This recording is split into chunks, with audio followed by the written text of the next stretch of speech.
Nike just released a brand new commercial featuring Caitlin Clark and her new Kobe shoe that she released today. And I saw this commercial yesterday on social media. I thought it was so cool. There's a shot when she's in the locker room and she opens her eye and it like turns into what looks like a snake eye, but when you zoom in, it's actually the Kobe logo. A'ja Wilson is furious when Nike pulled the ultimate corporate plot twist.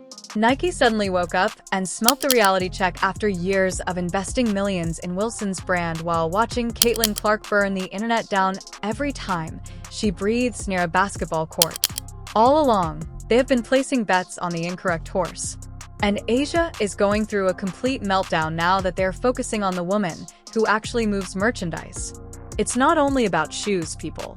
In 2025, Nike will finally acknowledge that they have been favoring a customer whose sneakers gather dust while Clark's items cause their website to break down faster than a dial-up connection.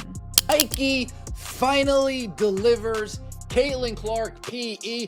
Is this the first Caitlin Clark exclusive Nike commercial since she's entered the WNBA? I know she's made a cameo here, she's made a cameo there, she was featured as part of this rollout here, featured as part of this rollout there, but is this our first official Caitlin Clark solo commercial since she has joined the WNBA? Let's talk about numbers since, despite what your ego may say, math is always accurate. Indeed, back in May, A'ja Wilson's Nike A1 sneakers sold out in 5 minutes. It seems amazing until you learn that they only produced a small amount, essentially generating fictitious scarcity. In the meantime, 13,000 pairs go in a matter of minutes as Caitlin Clark announces a Kobe cooperation. Minutes, not 5. Caitlin Clark and Nike are officially dropping Caitlin Clark's Indiana Fever player-exclusive Kobe 5s in just a couple weeks. So this shoe was first seen being worn by Caitlin and was thought to be a colorway made just for her up until just a couple days ago, where Nike's official images of the shoes got leaked and the announcement was made saying that everyone will now have a chance to wear. The Nike website didn't simply become slower. It essentially gave into the army of Caitlin Clark. On the secondary market, resale values rapidly skyrocketed to $350.00 to $600.00. Clark's goods doesn't simply sell out when it first hits the market. Because of the feeding frenzy it causes, Black Friday appears to be a casual yard sale. Well, I don't think I'd be in the wrong to say Caitlin Clark's Kobe is the sneaker of the week, and everyone's focus is mostly on this one. If you really wanted that shoe, I hope you put your footwork in, because there's supposedly only 13,000 pairs of sneakers out tomorrow. Combine that with a really high resale value, I expect this shoe to be a relatively difficult call. But my hope seriously is that with Caitlin Clark's sneaker coming out, that this sets a precedent and we might see other exclusive player edition Kobe's drop for the public. This is where things get hot, though. A'ja received the full princess treatment from Nike, which dedicated 2 solid years to creating her own brand. Personal design input, unique logos, etc. They allowed her to include words from her grandma, Celtic symbols for her parents, and enough personal touches to turn it become a laces-adorned family album. Look, these things is some fire. I'm telling you, where there's smoke, there is fire, and these things is hitting so hard. And who got a buy? Who a shoe plug? Because I need 2 pairs. I need one for the sneaker wall, and I need one for my feet, because these things is hitting right here, and no, I don't want to pay $600 on Go. While wearing Kobe hand-me-downs that sell Wilson's handmade creations by margins that would make a mathematician cry, Caitlin Clark is still waiting for her genuine signature shoe. Wilson received all she asked for and more from Nike. However, for some reason, Clark's leftovers create more buzz than Wilson's meticulously constructed brand statements. I lost all respect for A'ja Wilson. I don't want to hear her opinions. I don't care what she has to say from this point on.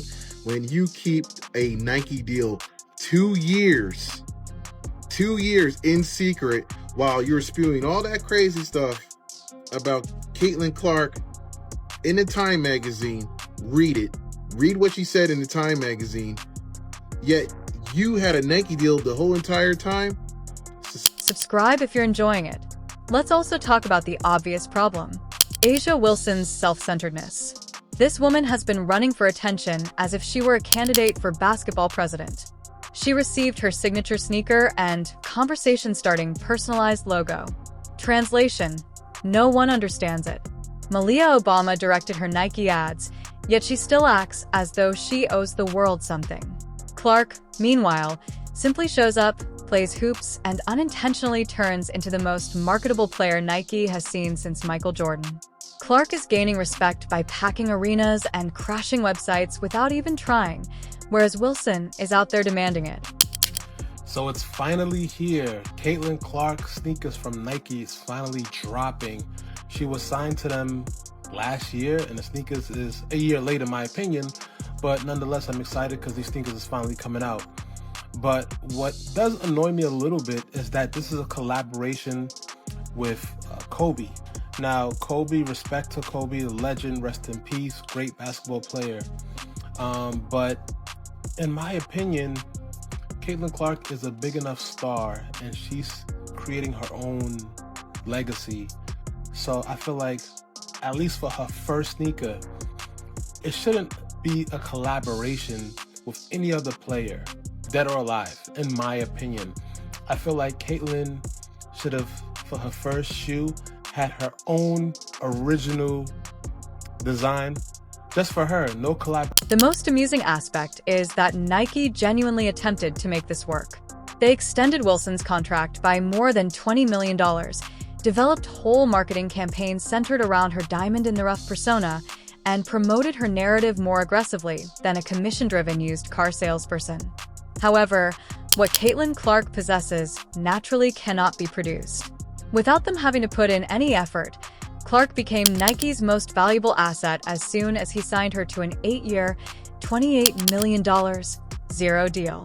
She receives millions of dollars in free advertisement each time she takes the court while sporting Nike gear. Wilson needs storylines, production crews, and meticulously constructed tales. Clark simply must be there. And all this was done while the shoes being developed, while the collection's being done. To demonize Caitlin Clark and try to label her as a privileged white girl that's getting all the privileges, even though she earned everything she got. This ain't about color. This is about good and bad. And I honestly find this a little evil. I find this evil. This is beyond bad, because you had the ability to speak up and say, hey, everybody, relax. Don't get on Caitlin Clark. She got a shoe deal. That's cool. I got one too. Mine's taking a little bit, but it's going to come out. Just be patient. She could have came out and said that, but she didn't. Since the market impact is where Wilson's illusions collide with harsh reality, let's discuss it. Caitlin Clark's economic impact in Iowa alone was projected to be $82,500,000 pennies. It's not a typo. $82,500,000 from a single player in a single state. Her impact goes beyond basketball and into the realm of sheer cultural phenomena. As they were busy attempting to get A'ja Wilson to appear as if she were some sort of basketball fetch from Mean Girls, Nike officials are likely cursing themselves for not noticing that the female Michael Jordan was sitting right there. Nike was too preoccupied with their social justice scorecard to notice the obvious from the beginning. Jordan Rogers, the former director of marketing for Nike Basketball, publicly criticized his former employer for squandering the Caitlin Clark opportunity.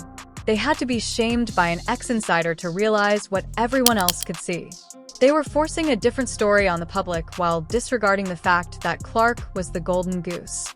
While they were busy attempting to make Wilson the face of women's basketball rather than embracing the real face of women's basketball, Nike stock fell to its lowest level in 5 years. Nike did not fumble Caitlin Clark. It takes years and years of research and development and building and designing and trialing and erroring to build a custom shoe line. Caitlin Clark has played in only Kobe 5s and Kobe 6s almost exclusively for like the last 3 or 4 years. If they are building a shoe for Caitlin Clark, that Caitlin Clark is going to wear, that she's going to sell, that she's going to give away to her teammates, to her fans, to whomever, it has to be as good as, if not better, than the Kobe 5 or 6. And there's new Kobe variants out and she doesn't wear them. She signed a $28 million 10-year contract with Nike. Year 2. We're in year 2 of that. The shoes are coming. They have to design them. It takes several years for this to happen. We're not just doing a colorway like Paige Becker. And all of a sudden, Nike is awakening. When Clark's Kobe sneakers fall, the internet truly collapses. Does not encounter significant traffic pauses. Wilson is watching as Clark's informal sneaker release on Tuesday afternoon overshadows her well-planned rollout. The difference is so obvious that it's quite humiliating. To move her merchandise, Wilson needs months of marketing campaigns, promotional tours, and build-up. People are now camped out in front of sneaker retailers like it's a Supreme drop, and Clark needs a social media post. However, this is what has truly twisted Asia. At last, Nike is admitting what everyone else has known. Clark sells more than just shoes. Dreams are what she sells. The message is very clear. The market has communicated with its wallets. A'ja Wilson is yesterday's news attempting to remain relevant in the game of tomorrow, while Caitlin Clark represents the future.